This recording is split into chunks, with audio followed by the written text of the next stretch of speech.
Welcome to the first ever Rise of the Holte season update.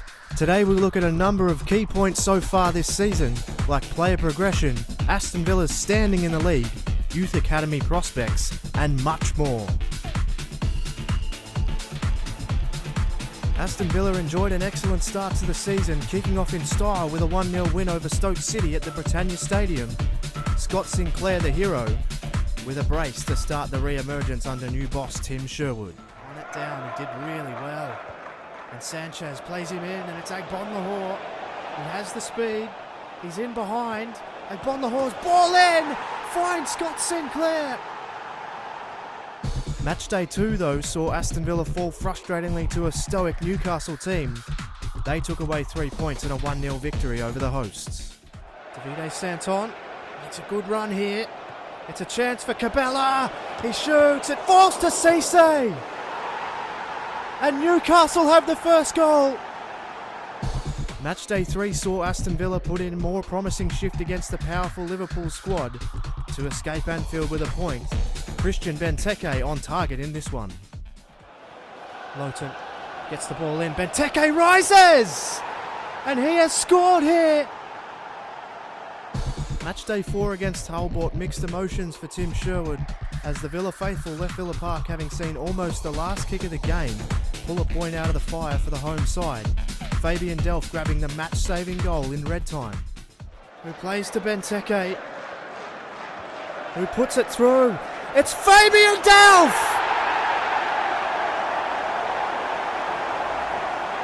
Well, can you believe it? Next on the agenda for Villa was the Capital One Cup. Aston Villa hosted crosstown rivals Wolves in what turned out to be a swift exit from the competition for the home team, with Wolves grabbing an early goal to eliminate their rivals. Libor Kozak having an excellent chance to level but came up short. Cleverly plays it through.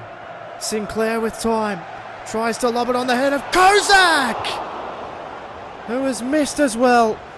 Arsenal then travelled to Villa Park in what turned out to be one of the upsets of the season, with Villa overrunning the Gunners, scoring 3 second-half goals to sink the Londoners.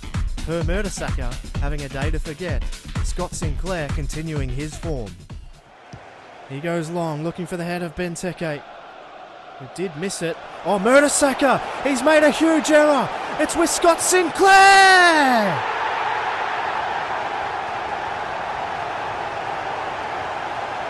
If the big win over Arsenal wasn't enough, Villa then travelled to Stamford Bridge, where they would again cause an issue at the top of the table, beating Chelsea 2-1 in a tense encounter that saw Christian Benteke back to his very best. Sinclair plays to Benteke, who just easily stepped around Zuma. Benteke, he's going to get a shot on goal. Christian Benteke! The season for Aston Villa would only get more incredible as powerhouse Manchester City travelled to Villa Park, and though they dominated large portions of the game, it was Villa through Gabby Agbonlahor that upset the former champions. Oh, well done, Blah. It's a good ball too through, and it looks as though Benteke's in.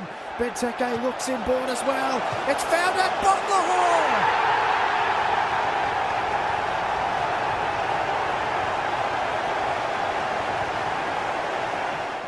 Villa then faced a trip to Goodison Park in very trying wet conditions. It turned out to be a lesson in possession football for the Midland side as they fell to a tough and in-form Everton side through an excellent Ross Barkley strike. Benteke, good pressure early from Everton. And it's the dangerous Barkley again!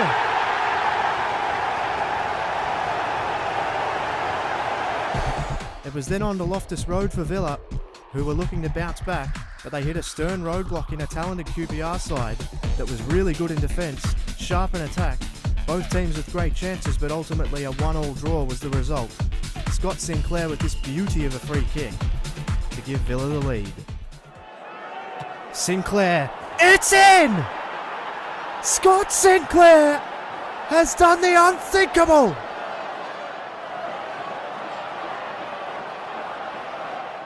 Tottenham Hotspur have been in electric form this season and showed no signs of slowing down when they travelled to Villa Park and took down Villa 1-0 in what was a masterclass of midfield passing. Roberto Soldado netting the eventual winner. Defense, Eriksson with room to move here. Needs to be shut down. It's Soldado!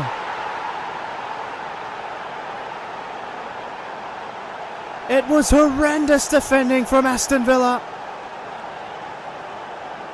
The goal was always coming. The start of the season feeling an age away saw Villa head to West Ham to try and get back in the W column, but Big Sam's team providing too much for Villa as they cruised to a 2-1 win. A small consolation for Aston Villa at the death, not being enough to take anything away from the boiling ground. Ball played short. Oh, intercepted! And Andreas Freimann! Wow, very, very interesting. And most recently, Villa hosting Southampton at Villa Park. A first half in which the honours were really shared was overshadowed by an excellent second half from the home team. Villa exploiting Southampton at the back, putting 3 past the visitors in a very short time.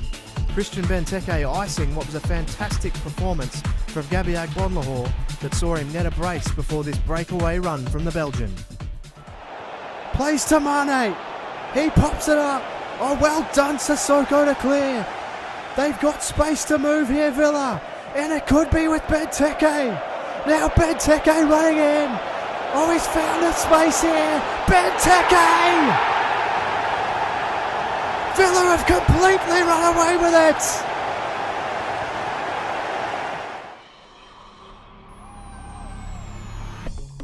The Barclays Premier League has seldom seen more of an open table than the current one, headlined by Mauricio Pochettino's men Spurs, who have won 10 out of their first 12 games. Usual suspects Chelsea sit 6 points behind them in second, and surprise packet Stoke City flying high in third. Everton, who are used to this type of position, are fourth, and they sit 2 points above crosstown rivals Liverpool, who are fifth. Manchester City are a surprise in seventh, and their rivals Manchester United are ninth. Perhaps the biggest shock though coming with Arsenal only having 12 points at this stage of the season, and they are sitting a lowly 15th. In the relegation spots are QPR, Burnley and Southampton respectively. Southampton sit rock bottom, having only won a solitary game in their first 12. Something needs to drastically change even at this early stage if they are to avoid the drop. Aston Villa's league standing is well earned after big wins over big sides, and a solid 18 points from their first 12 games will have Tim Sherwood optimistic for the rest of the season. A healthy goal difference and a good run of fixtures to come could see the Villains creep up the table even more. The next 4 games for Villa present a massive opportunity for an influx of points, with the next fixture a trip to Turf Moor against relegation candidates Burnley, then on to a trip to Crystal Palace, hosting Leicester City at home, and heading to the Hawthorns to take on West Brom. With a cluster of games coming up and a visit from Manchester United on the horizon, it's got to be seen as a huge chance to catapult their season.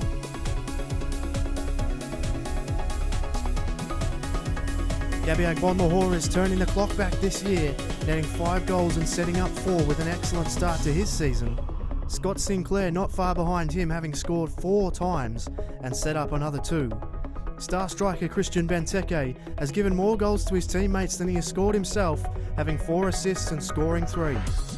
Fabian Delph has 2 goals to his name and singles to Tom Cleverley and Andy Vyman. Robin van Persie leads the way in the Premier League with 10 goals for Manchester United. His goal tally certainly doesn't reflect his team's place on the table. He's followed closely by Samuel Eto'o, who is proving a real pickup for Everton. He has 9. Adebayor all looking dangerous as ever, and he has 7 to his name. Costa and Agbonlahor 5 each, and a cluster of players all with 4 goals. No surprise as Christian Eriksen leads the way in assists in the league. Spurs midfielder has been in stellar form this season. He has 8 assists to his name. Agbonlahor, Nasri, Costa and Benteke have 4. Villa manager Tim Sherwood surely pleased, with 2 of the top 5 being Villa players. Bodymoor Heath has been a breeding ground for Villa's future, providing players such as Jack Grealish for the first team. Charlie King is showing excellent potential for the Villa youth squad, and at 6'2" could be a real talent on the horizon. Chris Simpson is a 17-year-old prospect who stands at 5'9", a left-footed midfielder with excellent ball control, may not be a million miles away from a call-up from Tim Sherwood. Stuart Clark is a developing 16-year-old with a lot of upside. He's suited to a number of roles and is being tested out in various positions in the youth team to find out where he fits best. Teddy Feeney is a strong ball-attracting centre forward who the youth coaches are extremely high on. At 17 years old, he is just developing into his body, and with more refining, could be in contention for a call-up also. Zeli Vassell is a young goalkeeper who has been showing excellent potential. At 6'4", with sure hands, he sure has a bright future ahead of him. Alright guys, Murph's YT13 here. I hope you enjoyed that little season update. If you guys want more of these, let me know. I know it's pretty hard to follow the season just watching the call games, so I'm more than happy to put more of these together. I enjoy sort of catching up because I do get a little bit lost where we're up to. So far, the support for the series has been awesome, really overwhelmingly positive, so thanks very much for that. Subscriptions have slowly crept up. You guys are telling me on Twitter you're enjoying it. I love doing it, I'm having a blast, it's a ton of fun, I love playing FIFA. On to transfers, I really want to leave this up to you guys. I have a few ideas on who I want, but I really want this to be interactive, so suggestions for signings, you can leave them in the comments below or tweet me, inbox me, whatever, it doesn't matter how you get hold of me, whichever way. Let me know any thoughts on tactics, anything. I'll try and implement them in the videos and put them in and give you credit for your tactics. Give you a bit of a shout out and whatever if you guys come up with some good ideas for signings and things like that. And yeah, once again, you guys have been awesome, and as always, for Murph's YT13, thanks very much for watching, and I'll catch you on the next one.